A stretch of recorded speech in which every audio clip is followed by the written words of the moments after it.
Hey, thanks for tuning in with Nuts and Bolts with Tone. Today we're going to talk about fuel trims, freeze frame, and misfires. So we have a check engine light on here. And we have a 07 Sprinter with a 3.5 gas engine. So we had a bunch of codes, but the most important codes are the single cylinder misfire and the cylinder 2 misfire. So we look over here at the freeze frame, and the freeze frame shows 620 RPMs. It's set at 85 seconds after startup. And if you look at the fuel trims, we have short-term bank 1 plus 7, long-term plus 1, or long-term bank 1 plus the 8.6, short-term and long-term bank 2 plus 7. So anything plus or minus 10 is okay. Once you exceed plus or minus 10, then you start looking at fuel trims. You start looking at what is causing in this case, it's adding fuel. So the plus means it's adding fuel. If they were negative, it would be taking away fuel. So in this case, we have a cylinder 2 misfire. This vehicle does not have misfire data. It doesn't show misfire counter. So in most vehicles, you can look at a misfire counter, and it will tell you when the cylinder misfires. In this case, it has cylinder correction, and that doesn't really mean anything in this one because it's not misfiring enough to show anything. So what I had to do was, in this case, what we want to do is the easiest thing is you got the ignition coil right there, okay? So that is a huge common cause of a misfire.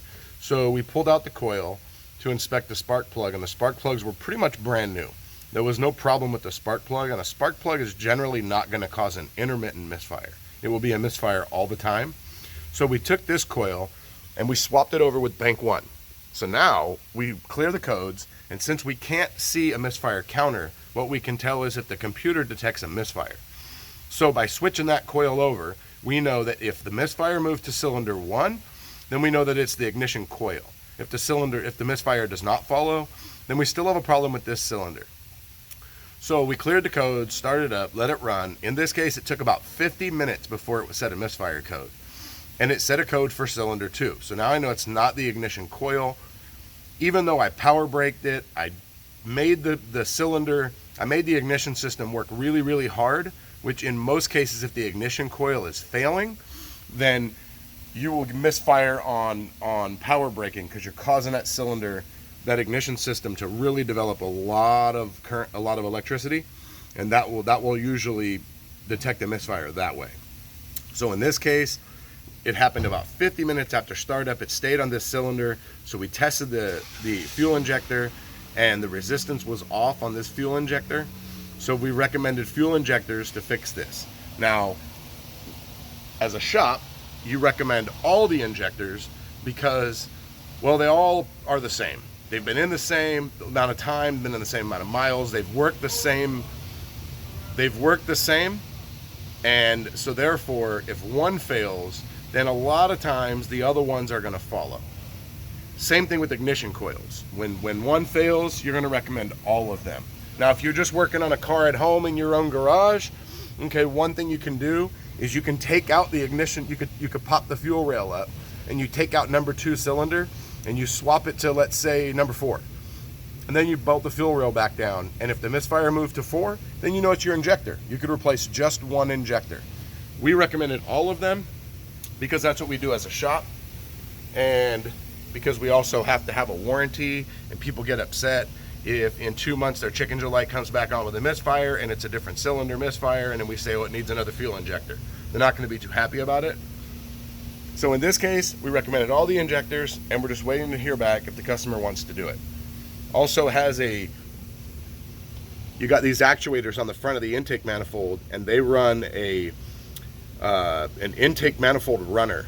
So it has a little valve that opens up for each cylinder to allow air into the cylinder. In diesels, it swirls it, but it's called an intake runner control. And on this engine, this is a 3.5 Mercedes engine. This engine, it's really common for the linkage to break. The runners usually don't go bad. So you have 2 options. Replace the intake manifold, or if it's just the linkage and the runner control is okay, they make a repair kit, and that repair kit, you can take the linkage off and you replace the linkage. and it's a lot cheaper. You still have to pull the intake manifold off. So in this case, we're going to wait to see what the customer wants to do. But the main focus of this video was freeze frame. Freeze frame is very important, and it's missed by a lot of techs, and a lot of guys don't know to look at it. The reason that you want to look at freeze frame and why it's so important in this case, it happened at 620 RPMs. So I know that it happened at idle.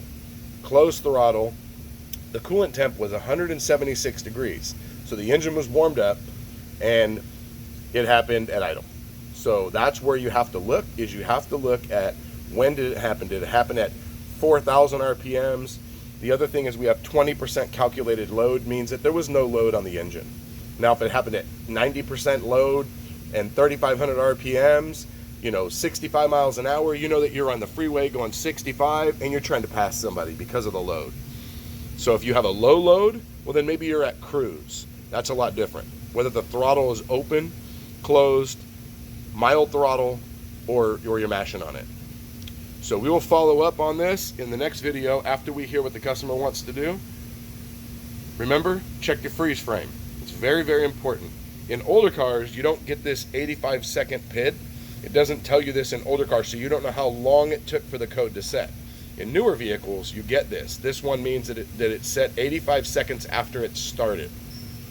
So again, check your fuel, check your freeze frames, and we will follow up on video 2 if they want to fix it. Thanks for tuning in to Nuts and Bolts. Hit the subscribe button, hit the like button if you like this video. Let me know in the comment section if there's anything that you'd like to see, anything that you've found in testing these things. And again, thanks for tuning in to Nuts and Bolts. We'll see you next time.